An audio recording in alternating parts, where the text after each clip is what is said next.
A big thank you thus far for your presence, your patience, as you're all aware, as per the schedule.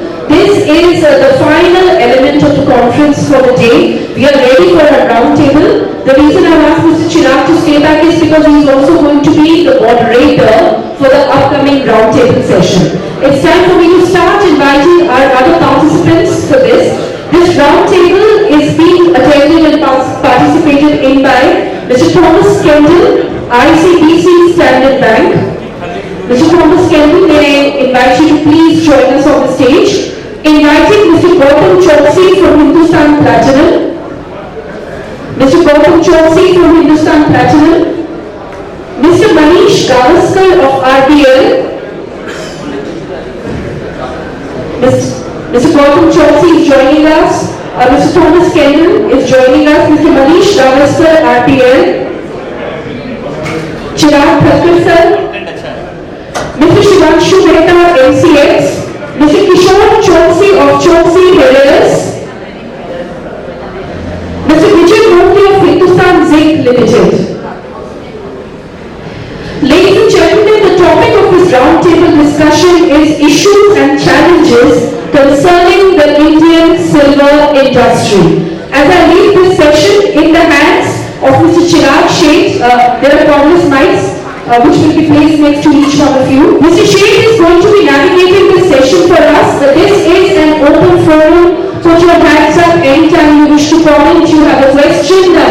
Over to you, Mr. Sheth, for sharing this session. Well, thank you, ladies and gentlemen. I have a pretty easy task when you got such great, such a high-profile panel to moderate. It's actually a rather easy job, and I just have to ask questions, and it's them who are going to do the answer. So, as I mentioned, 2022. Excuse me. 2022 has been a fantastic year for Indian silver market.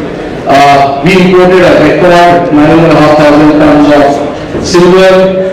In fact, the demand was so strong that nearly 70 to 80% of silver that came into India came via air.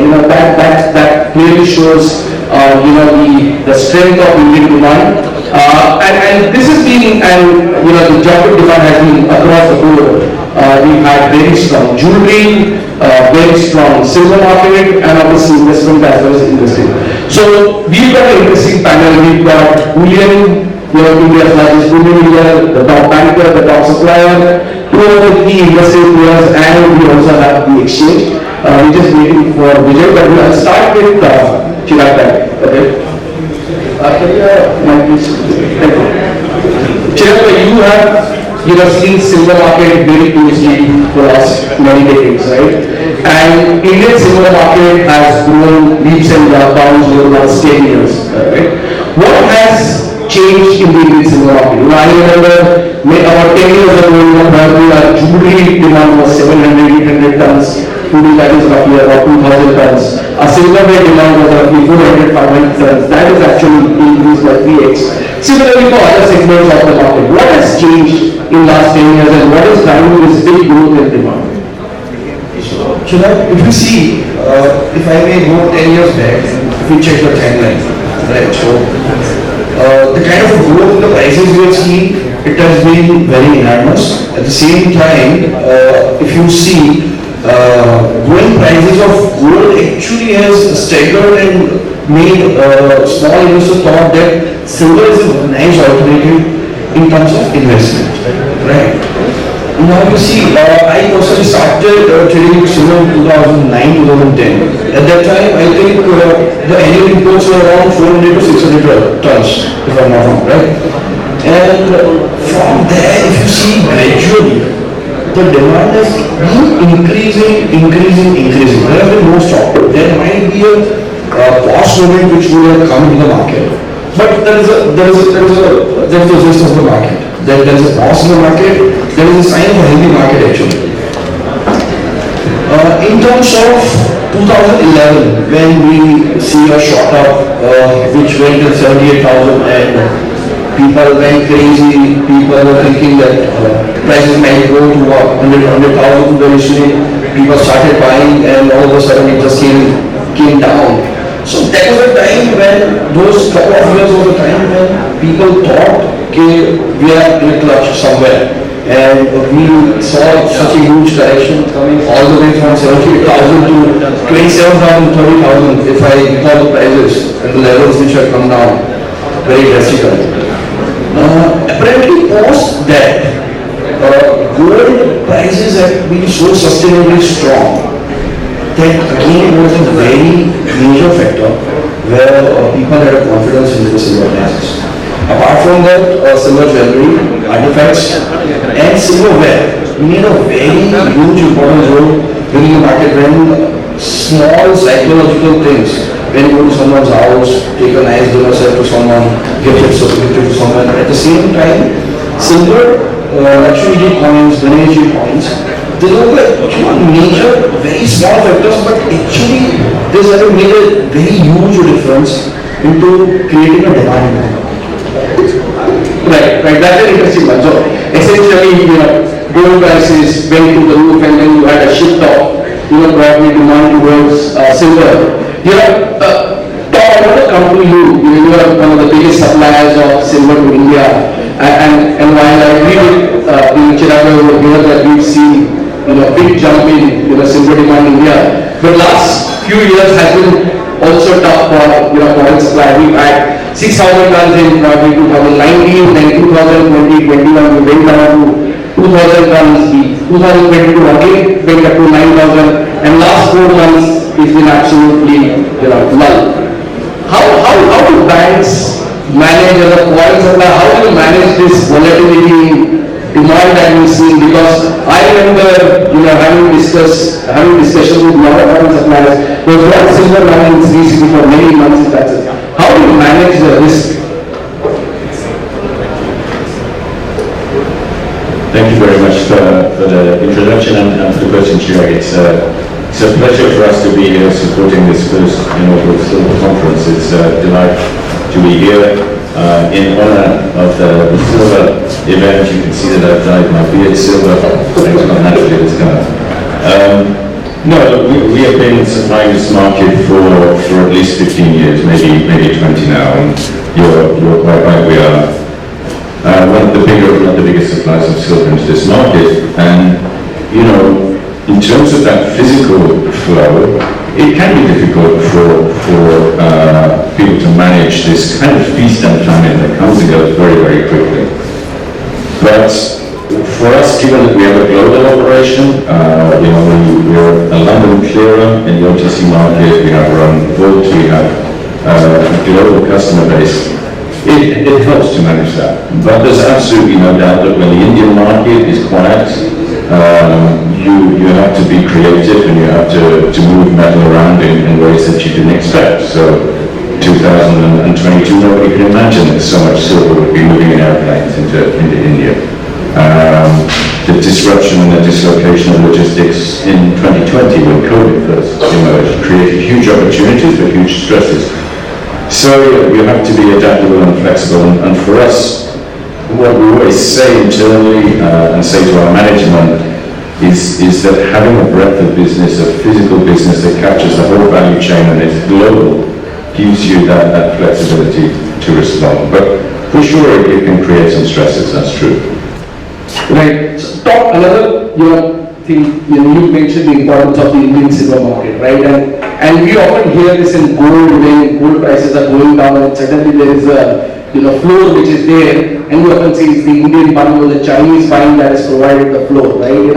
And I wanted to pick your brain on this. Does that also happen often in India, where in silver, where if there is a drop in prices, suddenly there is a big spurt of demand from India? Does Indian demand provide a certain amount of flow?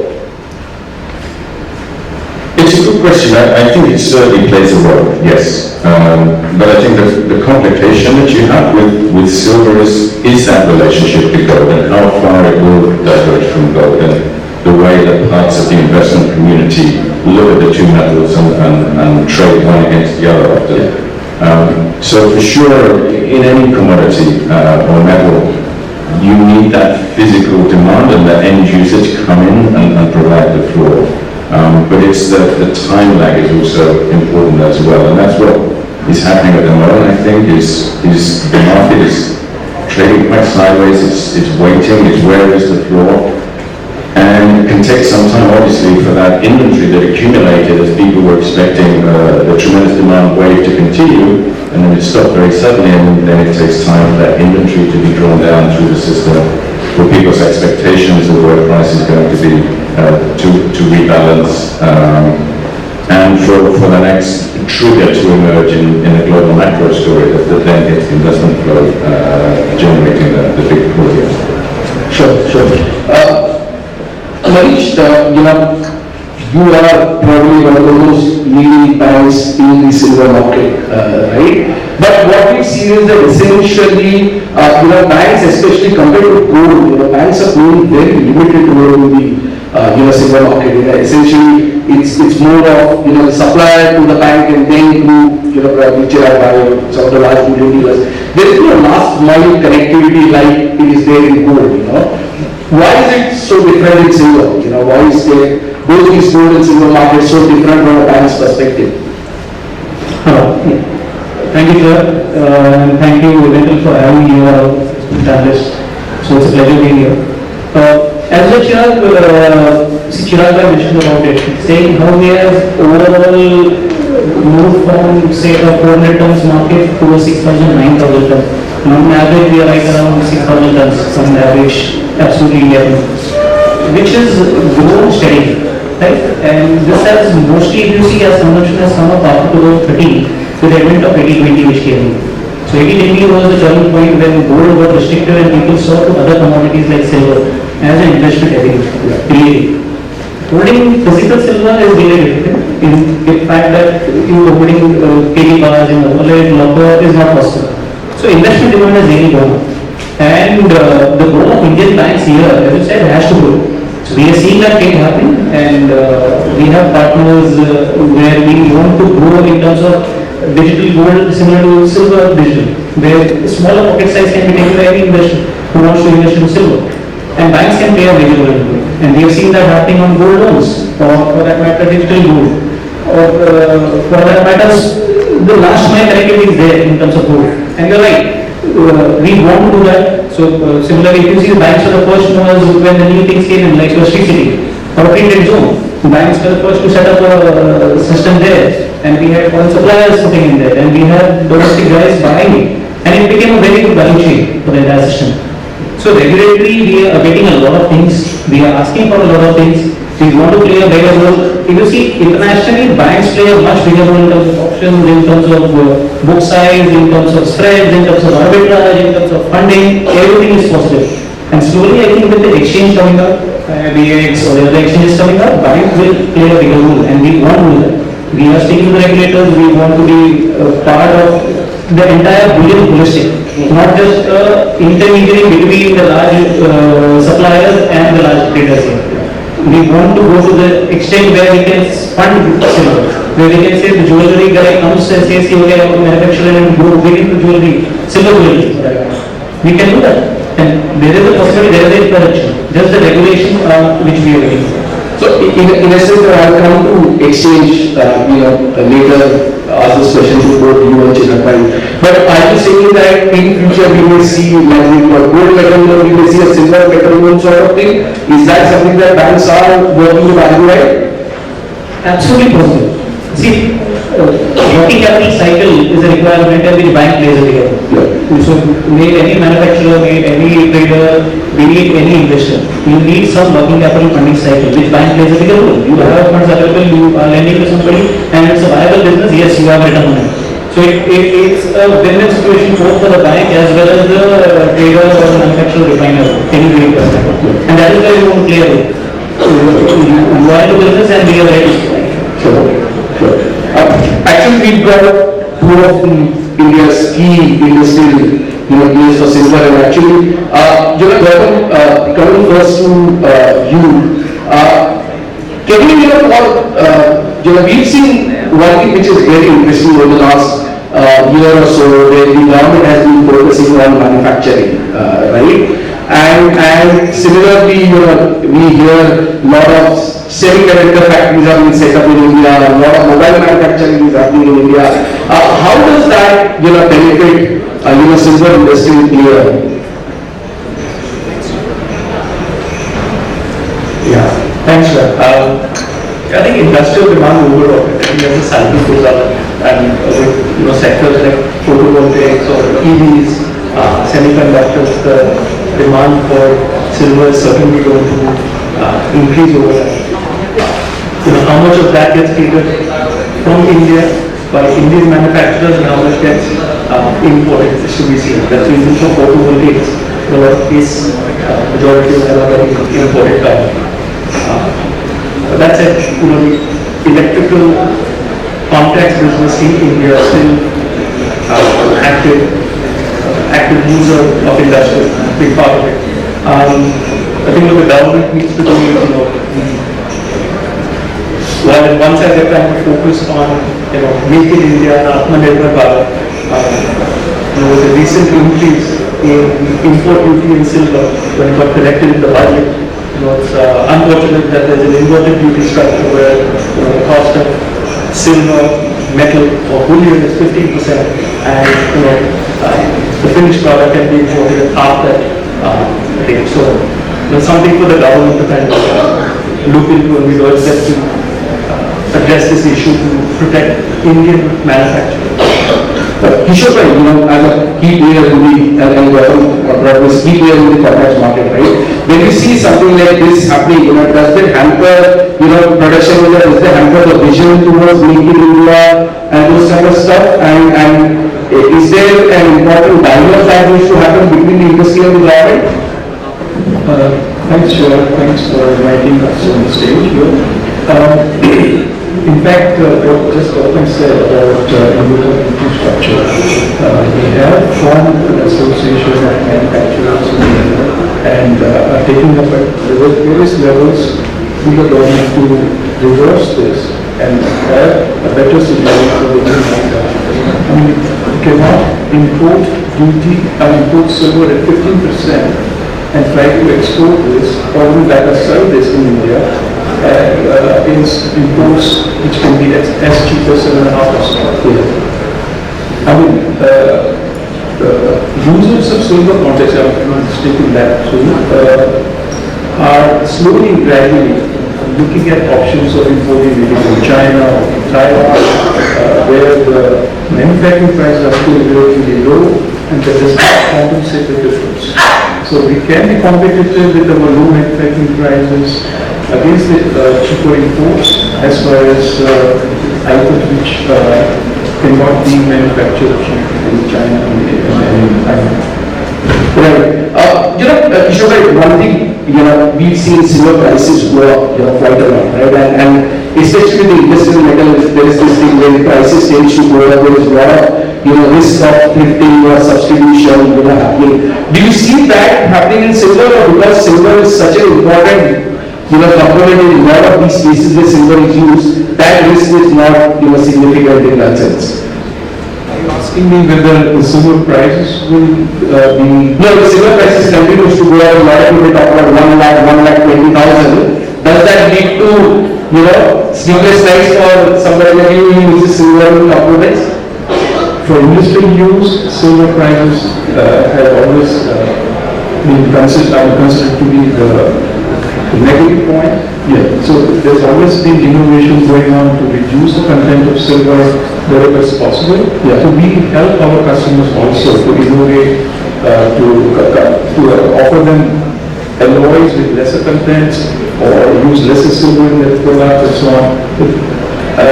Increasing prices will just drive this innovation faster. Right. That's an interesting point. We discussed this thing that people talk about China +1, Europe +1, right? PLI, those kind of stuff. Have you on ground seen that actually benefiting India, or is it more of just media talk which is there? Has it that buyers who were essentially probably buying from China or Europe have they started doing business with India more over the last year or so? So they can look at it in two angles. Right? One is on the mining side and one is on the product side. I think the China market as such, for precious metal products has its own ecosystem. Like they have their own bureaucracy or their own rules for import and export of metals. So getting metal in and out of China is a challenge on its own. But that said, for products, certainly be it China or be it Europe, I think just India is at a good space right now where for various products, that means chemicals, catalysts, maybe not silver based, but overall, the opportunities are tremendous, and the platform is set for India to kind of Italy. Sure. So I'll come to the supplier on, the miner on panel. Vijay, you are the fifth largest. Can you get the mic, please? You are the fifth largest producer of silver in the world, right? And I remember, Hindustan Zinc has been producing consistently 600 to 700 tons. I remember a couple of years ago we were at a panel discussion and Hindustan Zinc had come out with a target of 1,000 tons. Is that still, something which, Hindustan Zinc is targeting 1,000 tons of silver production each year, and what are the initiatives that you are taking to achieve that? Yeah, thank you, Chirag. Thanks to the audience and the organizers. It's a pleasure to be here back. Yes, as our CEO spoke earlier today as well, I think we are on course to try to make our best efforts to help India achieve self-sufficiency to the extent possible. But it's all a function of the mining grades and the mining, the ore body, how the ore body behaves. So as we came out with our formal results, we produced about 714 tons for the financial year ending FY23, that is 31st March 2023. And we also given forward-looking guidance, somewhere between 725 to 750 is what is looking realistically possible for this financial year. But 1,000 has been our lofty goal, I must say. We set up when we were 350, 400, but we have been progressing towards it. And one of our top mines, which is there, which is Kendall, is the main silver bearing rich ore body along with zinc and lead. And I think we have been doing sufficient amount of in and around native exploration in and around the area, and it's all about extending the ore body and the life and seeing if we can hit upon any silver rich patches within our mining ore body and our tenement. We are not short of smelting capacity, as we said. We are not short of refining capacity either. So it's all about how much Mother Earth will give us. So we are all hopeful that we can retain some more tenements within Rajasthan, within our own existing bodies. So exploration is on, that's very clear, and we will look forward to going towards this 1,000-ton mark. Shivanshu, M6 is the market, one of the top exchanges globally, and over the last year or so, a lot of new innovations have taken place. Right options have been introduced, bullion, the index have come in. Probably for the benefit of the audience who do not understand this, how can a mid, small size player actually benefit from the products that are available in the exchange? Sure, thanks, Chirag. I think as a leading market infrastructure institution of the country, we recognize our responsibility to serve the physical industry. And I think silver being, specifically if I talk about silver, and just to put things into perspective, people say silver, point to its volatility, somebody says it's white snake, somebody says it's widowmaker. But the point really is it's a precious and industrial metal. Precious and industrial metal. Therefore, via the contracts which are exchange traded, like futures, options, indices, they are able to cater to all the characteristics of silver, which according to me today are disparities, proneness to disparities, proneness to discount, importance of recycling, local recycling, because it's not too mobile. Then you're talking about volatility. So what we have realized, and as we speak here, I just want to share with you that over the past month or two, various records have come at MCX. MCX silver futures was anyway one of the top few traded contracts in the world by number of contracts as per the FIA study. But offering options has gained a lot of traction, and this is where I want to address your query, that how can we help the SMEs? Or, it being an industrial metal, it's converters, it's like a cable industry. It's actually contacts, and transformers, etc. See, the point is that one should remain completely hedged as far as the fabrication markup is concerned. That should be protected. There should never be any speculative element. but we follow best practices. You see, futures have always been there for offset hedging or for protecting a long-term core. But we now have options which have gained so much traction. You know, the fabrication markup can be protected. At the same time, you can profit on the upside. This is the beauty of options. And I think it reflects in the way our open interest has been going up over the past year and even running into this financial year. The kind of queries which we used to get earlier versus now about options. We are seeing a coming of age, and this is where I would like to, sort of let the trade know that you can monetize your silver inventories by writing calls, protecting, your inventories at the same time by paying insurance premium, you buy a put. So basically, hedging strategies again, nothing speculative, purely hedging strategies which can help the entire industry protect themselves against any volatile price move, which we have seen, you have seen more than me, in the past decade, what kind of moves have come, 17% downside, etc. So one should maintain best practices. We conduct more awareness programs, and I would like the industry to approach us. Our teams are there in every region to help spread awareness around this more. Chirag, and this is not just specific to silver, but we've seen over the last year or so Indian market gold, silver being discount, right? How does exchange play a role? For a bullion dealer, how does an exchange play a role in a scenario where spot is in discount and probably exchange is trading higher? How does that interplay between spot and future option take place? See, first I have to put, when we talk about option, it is like a pure insurance. Okay. So it plays a very powerful and major role when it comes to our price volatilities, right? And when we talk about silver, it's about volatility. Silver is a volatility, right? So as I said earlier, when we see a price zooming to 75,000, within 3 days we see price coming back to 35,000. That is the kind of a market, that is the kind of a volatility where options platform can make a huge potential and can safeguard against the all volatilities which comes within the valuation. That is one. Second is for a bullion trade since 2003, since the inception of NCX, I believe the kind of a role exchanges play, the kind of a value which it has generated, it has actually given a depth to the market, right?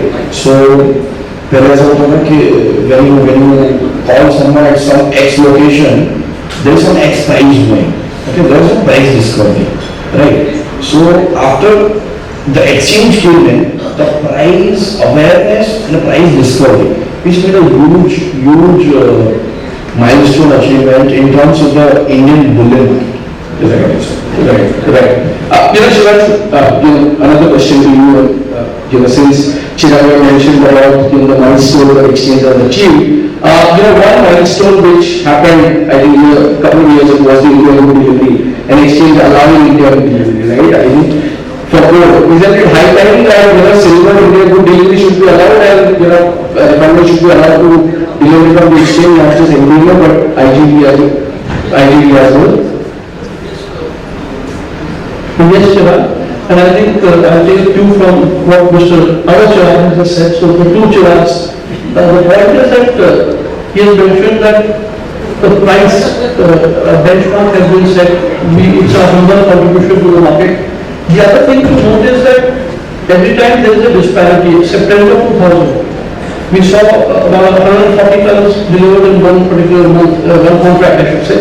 Similarly, this time it happened in March, which means that people are making the two ends meet, which is the stock to futures integration, by way of converting the silver which is disparate in price by melting it, making it exchange good. Today we have 3 LBM approved refiners in the country itself, so it's automatically taking place to a large extent without us having set that India standard in silver, what we have done in gold.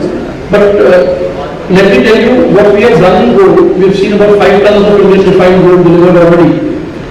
It is a system of very stringent audits, just like the LBA. In fact, they are the delivery supervisors, they come and visit. And after thorough financial audit as well as technical audit, which is supply audits as well, there is a recognition provided, and there is an independent committee which we have of industry experts which advises us, and final decision is taken by that committee. A similar process, definitely, in fact we have audited MCX good delivery norms for BIS standard gold/silver. So silver is already very much in the plans. We want to begin with gold, we have done that now. And at that time I think the Indian refiners also did not show much interest in silver side. But now we are getting queries, now demand is picking up. And the similar process can be looked at for silver as well. It has already been thought about. Also, would you come in 2023 something like this would? I see, as far as the thought process being there, I can definitely share it is there, it is documented. Time exactly I would, second thing is on the IIBX I wanted to point out, similarly we keep getting requests for silver. So all I can say right now is that, again, thought process wise it has already been there, that silver, and subject to regulatory further clearances, commissions, etc. These things in time. Right, so you actually given me queue for two questions. Kishore, one thing, we are hearing that for gold bullion, hallmarking is likely to come in from the government, Do you think similarly hallmarking initiatives should also be announced for silver as well as for bullion as well as for jewelry? I think, is it the lead of the day now? Well, I'm not sure whether I'm the right person to answer that, but very certainly we as users, we are using only LMA credited silver, or we refine ourselves. So I'm not sure whether hallmarking will be a good thing in the Indian scenario or not. Chirag, what do you think? As a refiner, what do you think hallmarking? I think there is a very urgent need for silver hallmarking, because see, when there is a disparity, when you go on the ground, when you go in the market, when you get the ground feedback, then you come to know what's happening in the market, right? So at every time of the disparity on the ground, there is a silver which is at the price of a discount, and you don't know what the purity is. Okay, I'm sure you have done so many surveys, and I'm sure you will agree to this, that there is a very urgent need of silver hallmarking to be introduced into the Indian market in order to grow with the purity, awareness and the strength within the community for the silver market. It is a urgent need, this is what I would put it. Gautam, you are an LBA primary, right? One thing, so obviously I have two questions. One is, do you think there is, this is now high time and something which should be done? And second, a lot of people, because we help people become LBA refineries, a lot of people come up to us and say, what's the benefit of actually having an LBA accreditation? So if you could probably shed some light on that. Good question. So first I'll answer on the need for hallmarking. I'm not sure, at least hallmark bars, right? In 2020 we got a lot of metal coming out for conversion into, as Shivanshu was mentioning, that for conversion into MCX good delivery bars, right? Or MCX deliverable metal. Now, the material that we were receiving, I won't take brands names, but we were receiving the silver chorsas, right? The purity stamp is certainly not what the purity that was. Right? So at the end of the day, somebody's getting cheated, the customer or the investor, and that's unfortunate. I think it's there in gold as well, but I think hallmarking could be, could certainly be beneficial so that the customers are getting what they're paying for. Second question around LBI. Firstly, the journey of getting LBI accredited, that they already have a quite stringent process. Come up mistake, and I think it's about more of refining 100 tons a year, and I come up again $15 to $20 million, £1 million net worth. Besides that, they also have proactive monitoring, so they come monitor your refinery. Another very important one and relevant today is responsible sourcing. So it's not only where you're getting your silver from, what are your checks processes for anti-money laundering, PMLA, child labor, and the like. So, we take that very seriously, and the advantages or for one, right, we didn't have to apply to MCX to get silver delivery. London good delivery is the de facto delivery standard globally, where for that matter, our bars are accepted in CME as well, right, in New York or most exchanges worldwide. Just adopt. In fact, BSE, ISC all take the London good delivery. Right? So, whereas that's a positive side and it makes things easier, also opens the doors to talk to doorway suppliers globally. I think what the issue there with with India structurally is when we have times like this when the market's in discount perpetually, right? I think maybe the silver doorway market may be inaccessible for let's say some smaller ones, but companies who've got 3 refiners in India and 3 LPI, and let's say we're accessing doorway. We can't sign an annual contract and go back to them and say, sorry, India's at a discount, and for the gold guys that are, facing this music as well. But we can't say, sorry, 4 months of the year we're, backing off. So contract is a contract, you honor it, but that's why I think IIBX would, would really help where you can get the metal, refine it, and probably deliver it on an exchange, without duty. That was also saying that if you want doorway, it should be an LPI refinery. It's easier, certainly. Yes. Certainly, right? There's a lot of refiners, the larger ones, that may not. I mean, that's their prerogative, but they may not even entertain. We've seen in the gold, right?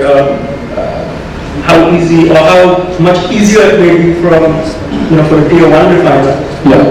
Get gold doorway vis-a-vis maybe the smaller refiners, and they may be scrambling to Africa or South America. They may not get the top tier miners. So. Sure.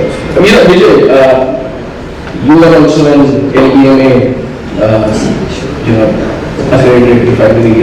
How do you look at it? Now is that benefited, probably Hindustan, Zinc? I think not to repeat what Gautam already said. I think it's a stamp of confidence. From 1A, that you are following the best-in-class practices. A, you don't have, B, you have a responsible sourcing. C, that you are not involved in any wrong financial activities, etc. That helps. But at the end of the day, see, as a company, we do not export a single gram. So it's very clear that our focus is to sell in India, and as a company, our focus has been to make in India, and that has been the focus. So why did we go ahead and register? Because it's about being a world-class company. You also need to do certain things. It may not benefit you exceptionally on a commercial front. I get this question. Exactly. That's the point I keep saying, that it is not just about premium all the time. It's also about the company you keep.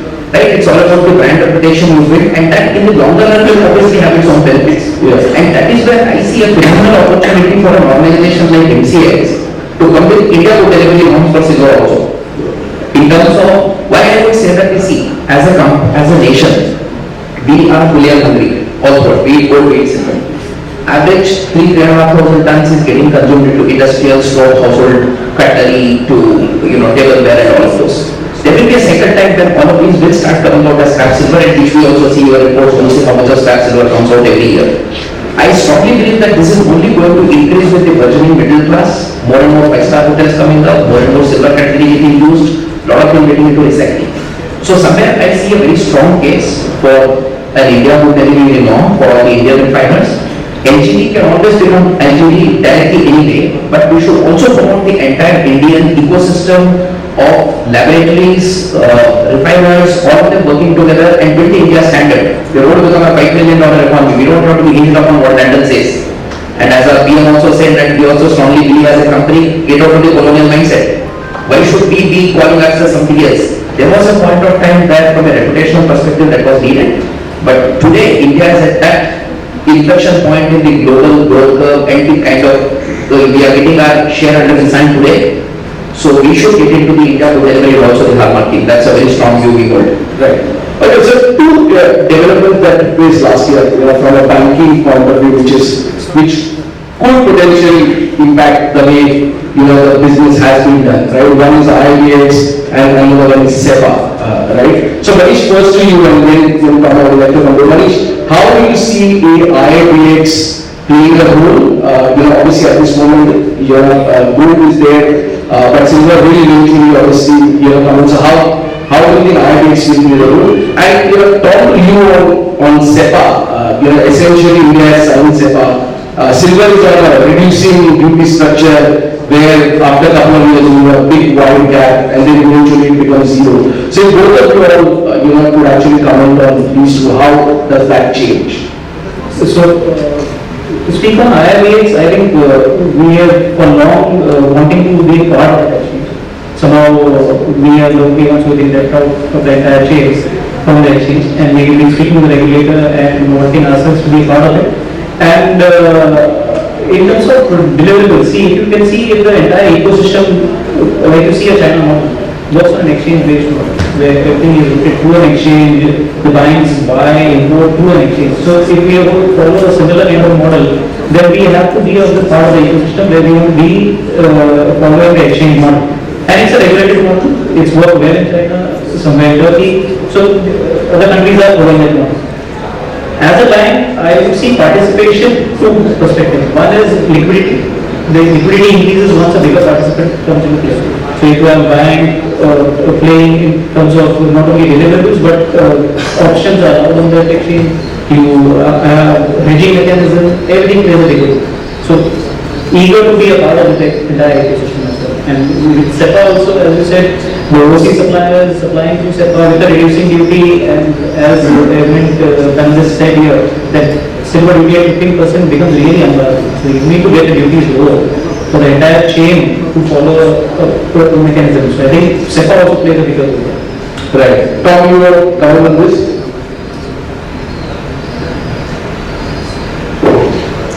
Sure, thank you. Let me first go back to the previous discussion, which I think was very interesting about good delivery of physical contracts, and that link between the physical and any kind of derivative contract is critical. We have to have that ability to deliver in, and that does link into a standard of sorts. And there are various good delivery standards out there in the world at the moment, and I think good delivery, in my mind, that separates slightly from home. I think that's a different issue. But good delivery, the key word around it is trust, I think. It gives an element of trust. Now, the London Good Delivery Standard has been around for, 40 years or so. It's not perfect, it's still evolving, it still is developing. But it does give that element of trust and confidence in what we're trading and transacting, and it also importantly reduces some of the frictions in trade and transactions. If you're trading in good delivery, it is a very, very frictionless business. We're happy to trade in non-good silver, non-good gold, we do. But there's always a certain friction there and a certain premium or discount that comes into play. And so good delivery, it feeds into an efficiency in how you trade, and it can feed into discussions with the regulator about duties, taxation, exemptions, and all that good stuff. So I think it's important from those perspectives. SEPA, it's an interesting one. Any free trade agreement, I think, conceptually is beneficial. Again, you're reducing that kind of friction in trade. It's in principle good for economic growth. It's good, it creates opportunity, but it's kind of like it's a zero-sum game. What you're doing is making it a preferential route for a commodity to move. A bank such as ourselves, we've been in this market for many, many years. We've been in the Middle East for many, many years, and so we're positioned to help feed into that and take advantage of that and divert metal through that route into the Indian market. But as a bank also, we like to think of ourselves as entrepreneurial and flexible, but in reality, all banks, we have certain level of bureaucracy, restrictions, compliance, rules, process. So if something like SEPA emerges, that's fantastic if we have the confidence and believe that it's going to be maintained for a significant period of time. If SEPA is here today and then it evolves and it changes in 3 years' time, it looks something different, that makes life very, very hard. What you need is confidence that, okay, this is the rule, this is how it's going to work, everybody's on board, and then the international suppliers and market react. So in a sense, you're saying from an international supplier point of view, ours to SEPA in that sense, because often we hear from bankers saying that for gold we don't want to probably DGD. For silver, are you saying that is not the case? Banks are not averse to trading DGD for silver compared to gold.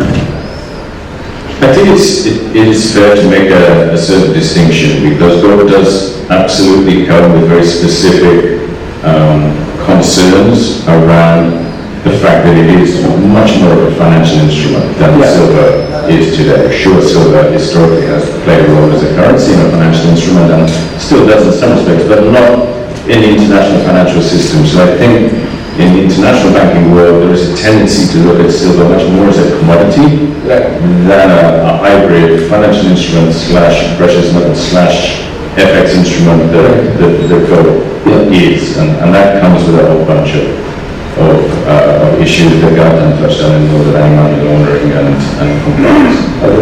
That's actually very, very, very interesting. Well, I want to again moving on to the industrial side. What do you think are probably the new areas where silver is going to be used? Just a broad gazing into the future. Where do you see as somebody who's been part of the industrial segment? What are you hearing from people, and what is it that one should be looking at? Photovoltaics, obviously, right? It's already established, but a lot of new promising things like this in textiles, antibacterial properties, or even there are just new ones cropping up all the time. But I think it's, one is silver, and sure there talks about gold as well. But I think electronics is one of what Kishore was mentioning, 50. I think silver prices where they are today, 25, 24, 25, mid-20. If it doesn't go down and it heads even higher, I think that will lead to more innovation from users to reduce their silver content in their products. Is it safe to assume that as we become more technologically advanced as a society, or more silver will be eventually used? Is that a fair assessment for people to understand? Taking further what Gautam said, I had read a report somewhere where it said that ISC cars today, they have probably between 1.5 to 5 grams per vehicle. As I do that, if you look at the outgoing EV vehicles, it's going to be 4, maybe 5 times more silver usage. So all these upcoming technologies, requirement of green energy use will boost or will hike up the usage of silver. We talked about solar. Okay, phase is one aspect, but we look at it also from the aspect of the panels which go in for the solar parks and so on. That is also more and more silver. So we see good demand coming up for all these new technologies that is happening. Right. I think the report that Kishore is mentioning, I think we did that for the Silver Institute a couple of years ago. Vijay, I remember many years ago when I first met you, I think was at a gold conference, and when we discussed about downstream and how Hindustan Zinc is looking at probably linking downstream.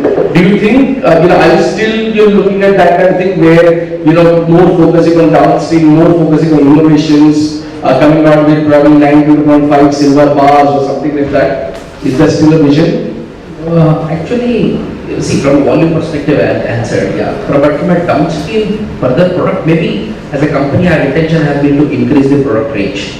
Maybe potentially granules, potentially coins or bars, but as such, our endeavor as a large commodity player, as a large metal and mining company is more to develop the downstream SME, MSME and further downstream industries, right? So we have had fantastic relationship with some of the electrical contact manufacturers in India from a long time. We have been supplying to them. So I would see ourselves as an enabler of the growth in the downstream, more so in be it in handicrafts, be it silverware. All of those, we would probably want to support an ecosystem, and that's what where our intention has been.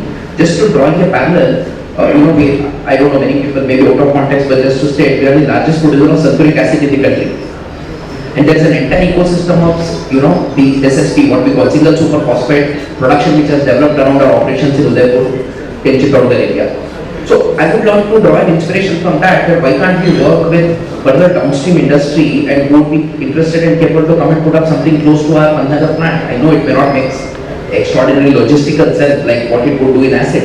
But here it's all about a mutual symbiotic existence where we would definitely want to work with downstream industry, be it solar paste, whatever would come up.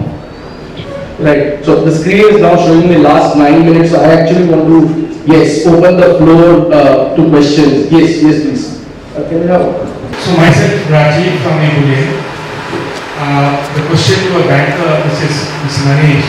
So banks, it connects to the last mile in terms of banking products. So consumer would, and with the number of accounts being opened in the last 5 years or 7 years which is gone. So we always had a plan of saying like a saving deposit. We have a silver deposit or a gold deposit scheme. When somebody puts in a rupee which is hedged to a silver price, which makes the investment in silver very simple, that you have invested a rupee which is you are investing in a silver. It's like a deposit product which we are giving like an FD product. So this was the product which we as bankers always thought about, saying why not give a product which says that you deposit 1 rupee which is linked to a gold or silver or any other commodity we want. There is when the fintech companies play a role where you say you give me a product mechanism where you say ki the entire chain, pan-India, if I have accumulated say X amount of INR which is linked to a gold or silver or any other product, is collaborate and give me a underlying mechanism where it gradually goes and hedges these products at a particular point in time. That is when the infrastructure will play. Is the bank's infrastructure of the last mile, the fintech's infrastructure of providing me a technology where I can have an accumulated data sheet saying that okay, this is the product where you need to hedge this much, and you have a backing of the INR deposits which you have generated. Second thing is, we as Indian bullion banks have always been an intermediary between the overseas supplier and domestic trader or a manufacturer. We always wanted to play a bigger role as the bullion banks overseas. Like you have, we keep knocking the doors of the regulator saying, why not doing options? Why not provide option books for gold, silver, precious metal? And that is where we have been asking. We're not on exchanges.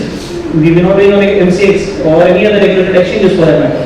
And that is where we want to be. That is the space, there is the expertise that banks have as a treasury, as a product niche where we want to be. And this is the aspiration that I think most bullion banks in India have.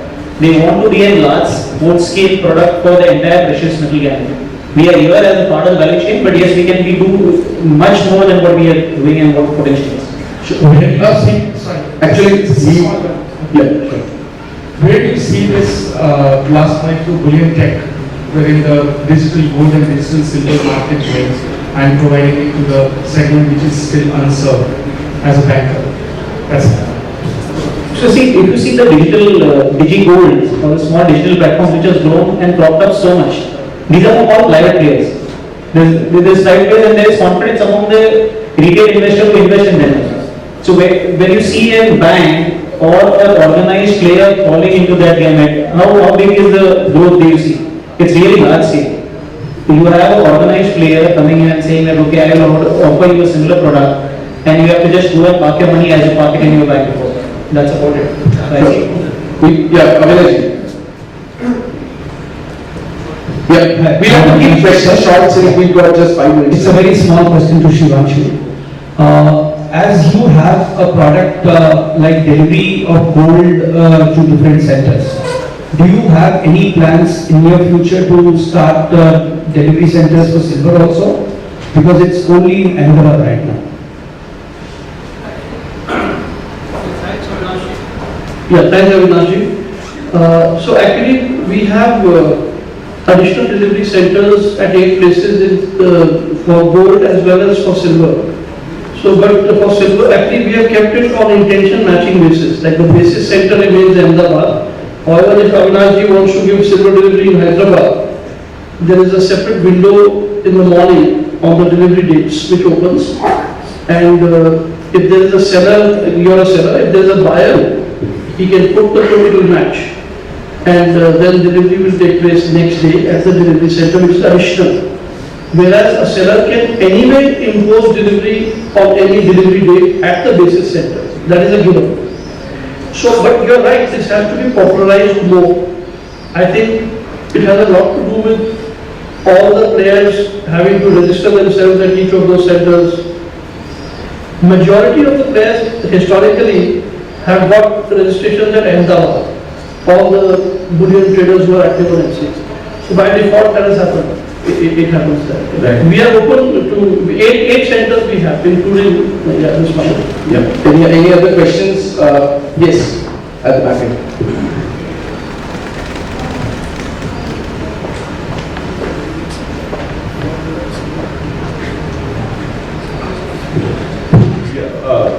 Sir, my question is to Mr. Choksi. Sir, since you are an industrial manufacturer yourself, With Choksi. Both are Choksi.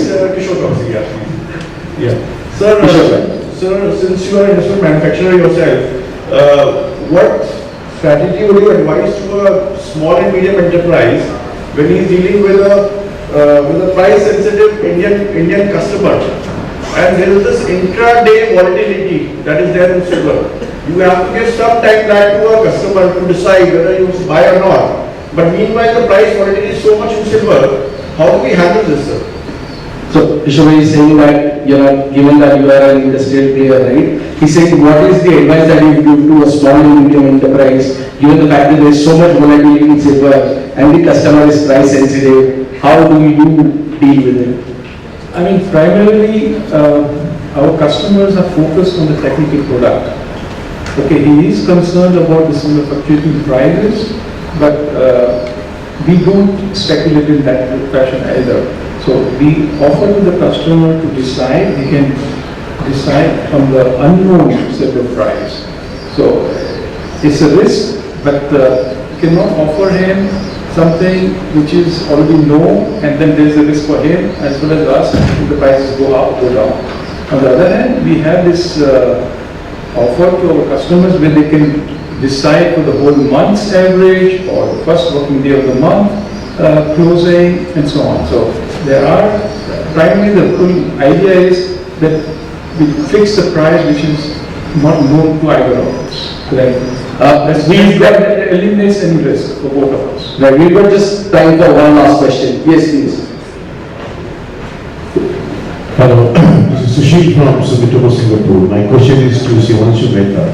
So can you just very briefly explain how the two exchanges, IIBX and MCX will, work? Shivanshu, how IIBX and MCX will work together? If you could just explain. Okay. From Sumitomo, Singapore. Yes. Thank you for the question, sir. See, IIBX is a national project of prominence, and it is a realization of the vision of the government and the countrymen, and it is under the regulatory aegis of IFSCA, wherein very, very commendable and very speedily they have brought so many positive changes to the enablement of the IIBX. So what it means is, it is the gateway of gold import into the country. They have enabled qualified jewelers who hold certain credentials to be able to directly import gold into India. Forever India has had a canalized approach towards gold. So that itself changing is a big step forward. There have been around just close to 400 kgs of gold imported into India via IIBX, qualified jewelers already. After that, the market itself has been at a steep discount. So, imports themselves have come down, whether through IIBX or outside. That's a different story. But enablement is there, and further enablement is taking place as we speak.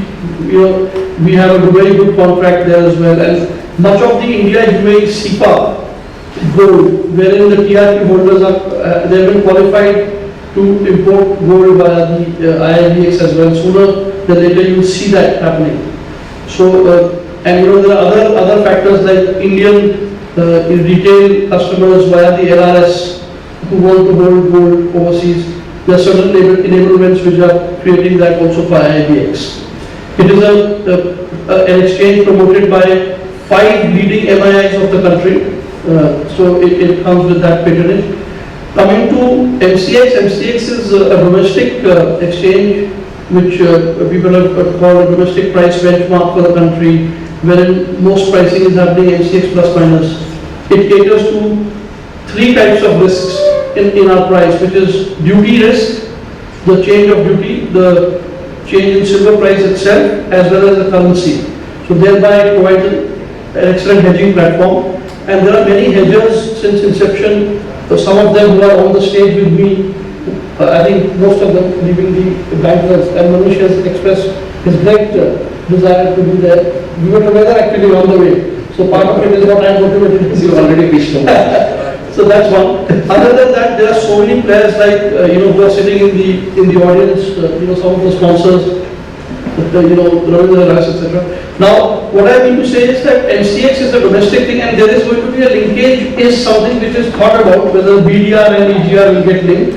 Those are things which are questioned going forward. If there's anything else I can answer, one-on-one. Sure, yeah. It is showing me time is up, but I'm going to take a bit of liberty and actually go around the room. One final comment from each one of them. And Tom and Chirag, there is a specific question to you. Tom, where do you see silver price? What's the bank view on dollar and Chirag on rupee? So we'll start from Vijay. Any final comments, Vijay? Shivanshu, if you could pass the mic, please. I think a very simple, straightforward comment from my side would be that yes, with the kind of lifestyle changes which are happening, I personally as well as we as a company see great fortune in silver rather than gold. So the way forward for India is very clear. We move further on downstream, be it jewelry, be it handicrafts, become the leader for the world, manufacture and export from here, and use the opportunity which is there. Great. We are there to support as an industry, as a producer. Thanks. Thanks. I think India and silver are deeply connected beyond the times. As you know, the gentleman from Hindustan Zinc mentioned. So we used to dictate the price of silver globally as Indians at one time. I think the more India grows in applications, the more fabrications, silver demand will come in. Investment demand, you don't need to teach Indians when to buy silver or gold. They are better than the West. We as a platform will remain for investment as an asset class aspect. Our 1 kg bar has done tremendously well. These two gentlemen are they've delivered, or their bars have been delivered more. So we are here to promote a retail organized asset class via our products. At the same time, a hedging platform with tremendous liquidity for all industry at large. Sure. Tom, I'm going to request you to probably hold the horses so that when you give out the target, the rest of this and when they leave the room. So, Gautam, I'm going to quickly jump in. I think it's clear that, India is importing 8,000-9,000 tons, domestic producer, only one producer doing, let's say, even optimistically 1,000 tons. There's ample of room for the Indian silver ecosystem to grow, be it refiners, fabricators, upstream, downstream, everything, right? So, we just urge the government, to fix policies that enable Indian refiners of all sizes, like being a big one, a small one, to, get unrefined silver in, and so the industry can grow. Sure. Kishore? Asking where the silver will reach in the next few years. Probably if you want to take that. I agree with your forecast, what you said during the year. I think at the end of this year, I think it's stabilized in the lower level. So anything between 21, $22 an ounce. Sure. Manish, any final comments? So I think as gold has shined itself, I think silver, it's time for silver to shine. And say it's a currency more than a commodity. Let's treat it as a currency. There is volatility, there is hedging mechanism, there is more than physical. Sure. Tom and Chirag, the floor is yours. Thank you. Just two observations. One, I think it's fascinating that in where we are in a world of, as you quite rightly say, fintech, cryptocurrency, AI, physical precious metals as an investment, as leaders of this transition world in the new energy space, it's only increasing importance, which is quite remarkable. As far as the price goes, I'm not going to make any particular forecast, unfortunately. I think we can say last year was a feast, clearly, and we're still digesting that feast. And it's going to take a few months for that to clear the system, I think. Long term, I don't know. Who knows? It depends on the dollar, politics, financial systems. My own personal view is that we shouldn't really wish for much higher silver prices, because that means what's happening in the rest of the world is pretty bad. But yeah, it's people are going to make good money in silver for the next few years, I think. Chirag, what's your big forecast? So, before I give a focus, if you see last 5 years it has proved that silver is a precious metal which is just not a precious metal. It's a raw material as well, it's a commodity raw material which is used in so many enormous industries. Okay. So, having said that, I see prices to correct till 66, 68,000, but I'm really bullish and I could see a major pullback from 68 and we could see sustainable prices between 72 and 78 and we might even see a high of maybe 80 or maybe crossing 80 once and coming back. I don't know, being a researcher, I don't know whether you agree with this or not, but this is what I see.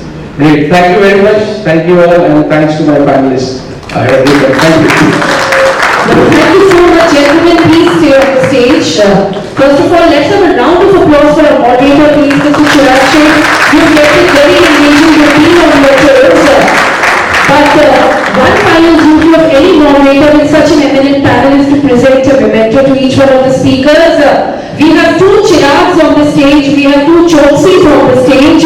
We have a Gavaskar who's already batting with MCX, as you heard. So, you know, it sounds like a Rohit Shetty film plot, but let me tell you, my favorite is a gentleman whose name sounds like a Scotch whiskey. Mr. Kendall is up there. So, everyone, please let's have a round of applause. We'd like to start by presenting a memento to Mr. Thomas Kendall. Ladies and gentlemen, you are clapping for the people on the stage and you are clapping for yourselves for being such a lovely audience through the day. A big thank you to Mr. Gautam Choksi. A big thank you to Mr. Chirag Thakkar.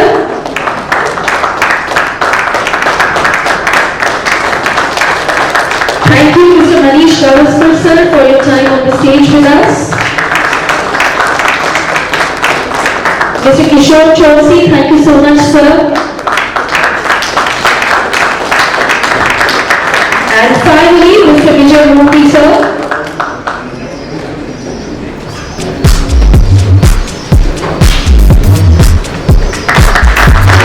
Shivanshu Mehta,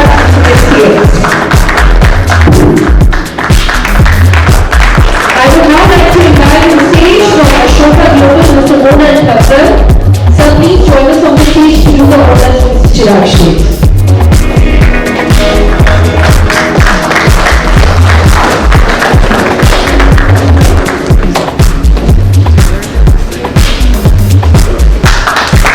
So, ladies and gentlemen, as this lovely panel closes up for photographs, I say a big thank you to each one of you. You will get the sessions amazing, interesting. We look forward to the same energy tomorrow morning, starting 9:15 a.m. sharp. But now, the work for the day is over. It's time for you to enjoy the lovely hospitality of the dinner at the Meridien Resort Spa.